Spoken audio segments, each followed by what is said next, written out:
നമസ്കാരം. 2024 ലോക്സഭാ തെരഞ്ഞെടുപ്പിന് മുന്നോടിയായി തന്നെ പ്രധാനമന്ത്രി നരേന്ദ്രമോദിയുടെ നേതൃത്വത്തിൽ BJP അവരുടെ മിഷൻ സൗത്ത് എന്ന ഒരു പ്ലാൻ, അത്തരത്തിലുള്ള ഒരു പദ്ധതി ആരംഭിച്ചു കഴിഞ്ഞു.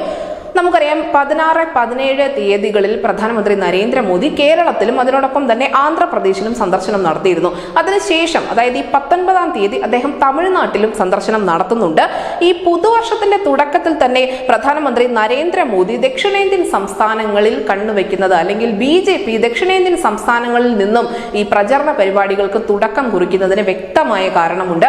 കാരണം ഇത് BJPയുടെ മിഷൻ സൗത്തിന്റെ ഭാഗമാണ് എന്ന് തന്നെയാണ് ദേശീയ മാധ്യമങ്ങൾ വിലയിരുത്തുന്നത്. യഥാർത്ഥത്തിൽ ലോക്സഭാ തെരഞ്ഞെടുപ്പിൽ ഇക്കുറി BJP ലക്ഷ്യം വെക്കുന്നത് മിനിമം 400 സീറ്റുകൾ നേടുക എന്നത് തന്നെയാണ്.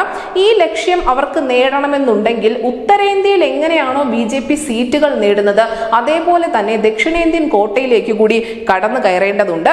ഈ സംസ്ഥാനങ്ങളിൽ തന്നെ, അതായത് ഈ ദക്ഷിണേന്ത്യൻ സംസ്ഥാനങ്ങളിൽ തന്നെയാണ് ഇതുവരെയും പ്രകടനം മെച്ചപ്പെടുത്താൻ BJPക്ക് സാധിക്കാതെ പോയതും. അതുകൊണ്ട് തന്നെയാണ് ഈ വർഷ ആരംഭത്തിൽ തന്നെ 2024 തുടക്കം മുതൽക്ക് തന്നെ BJP ദക്ഷിണേന്ത്യൻ സംസ്ഥാനങ്ങളിൽ കൂടുതലായും ശ്രദ്ധ കേന്ദ്രീകരിക്കുന്നത്. നമുക്കറിയാം, ഒരു മാസത്തിനുള്ളിൽ 2 തവണയാണ് പ്രധാനമന്ത്രി നരേന്ദ്രമോദി കേരളത്തിലേക്ക് എത്തിയത്. അതിനോടൊപ്പം തന്നെ 2019 ഒരു കണക്ക് കൂടി മനസ്സിലാക്കേണ്ടതുണ്ട്. കാരണം 2019 ദക്ഷിണേന്ത്യൻ സംസ്ഥാനങ്ങളിലെ ആകെ 134 ലോക്സഭാ സീറ്റുകളിൽ 31 സീറ്റാണ് BJP സഖ്യത്തിന് നേടാൻ സാധിച്ചത്. അതേസമയം കോൺഗ്രസ് ആവട്ടെ 65 സീറ്റുകൾ നേടുകയും മറ്റുള്ള പാർട്ടികൾ 36 സീറ്റുകൾ നേടിയെടുക്കുകയും ചെയ്തിരുന്നു. ഇത്തരത്തിലുള്ള ഒരു വലിയ അന്തരം ദക്ഷിണേന്ത്യയിൽ ഉള്ളത് മനസ്സിലാക്കിക്കൊണ്ട് തന്നെയാണ് അവർ ഇക്കുറി, ഈ വർഷം തുടങ്ങിയപ്പോൾ തന്നെ, പ്രത്യേകിച്ചും ലോക്സഭാ തെരഞ്ഞെടുപ്പ് അടുത്തിരിക്കുന്ന വേളയിൽ തന്നെ പ്രധാനമന്ത്രി നരേന്ദ്രമോദിയുടെ നേതൃത്വത്തിൽ ദക്ഷിണേന്ത്യൻ സംസ്ഥാനങ്ങളിലേക്ക് കടന്നു കയറിയിരിക്കുന്നത്. ഈ സ്ഥലങ്ങളൊക്കെയും സന്ദർശിക്കുമ്പോൾ ശ്രദ്ധിക്കേണ്ട ഏറ്റവും പ്രധാനപ്പെട്ട മറ്റൊരു കാര്യമുണ്ട്.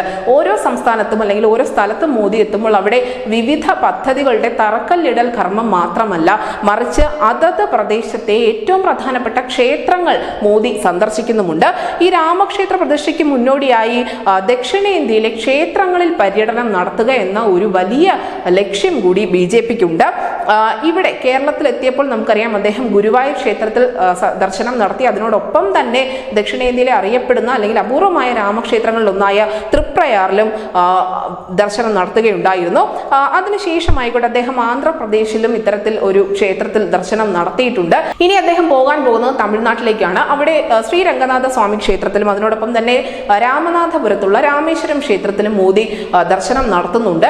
ഈ ക്ഷേത്രങ്ങളെല്ലാം പരിശോധിച്ചാൽ മനസ്സിലാവുന്ന ഒരു കാര്യമുണ്ട്. ഇതൊക്കെ ഏതെങ്കിലും തരത്തിൽ രാമായണവുമായോ അല്ലെങ്കിൽ ശ്രീരാമദേവനുമായോ ബന്ധപ്പെട്ട് കിടക്കുന്ന മിത്തുകളുള്ള അല്ലെങ്കിൽ അത്തരത്തിലുള്ള ഐതിഹ്യം പേറുന്ന ക്ഷേത്രങ്ങൾ തന്നെയാണ്. അതുകൊണ്ട് തന്നെ BJPയുടെ ലക്ഷ്യം വ്യക്തമാണ്. അതായത് അയോധ്യയിലെ പ്രാണപ്രതിഷ്ഠ ചടങ്ങ് ഉത്തരേന്ത്യയിൽ മാത്രമല്ല, മറിച്ച് ദക്ഷിണേന്ത്യയിലും സജീവ ചർച്ചാ വിഷയമായി തന്നെ നിലനിർത്തുക എന്നതാണ് BJP ലക്ഷ്യം വെക്കുന്നത്. നമുക്കറിയാം, നോർത്ത് ഇന്ത്യയിൽ ഉൾപ്പെടെ BJP എല്ലാ കാലത്തും വോട്ട് നേടിയിട്ടുള്ളത് ഹിന്ദുത്വം പറഞ്ഞുകൊണ്ട് തന്നെയാണ്. ആ പാർട്ടി ഉദയം ചെയ്തതും ആ പാർട്ടി ഇപ്പോൾ നിലനിൽക്കുന്നതും അവർ ഭരിക്കുന്നതുമെല്ലാം ഇതേ ഹിന്ദുത്വം പറഞ്ഞ് വോട്ട് മേടിച്ചുകൊണ്ട് തന്നെയാണ്. ഒരു ഇരട്ടത്താപ്പ് BJPയിൽ ഇതുവരെയും കാണാൻ സാധിച്ചിട്ടില്ല. അവരെന്താണോ പറഞ്ഞുകൊണ്ടിരിക്കുന്നത് അത് തന്നെയാണ് അവർ വീണ്ടും വീണ്ടും പറയുന്നത്. തങ്ങൾക്കൊരു മൃദു ഹിന്ദുത്വ സമീപനമാണ് അല്ലെങ്കിൽ തങ്ങളൊരു മതേതര പാർട്ടിയാണ് എന്നൊന്നും BJP ഒരിക്കൽ പോലും അവകാശപ്പെട്ടിട്ടില്ല.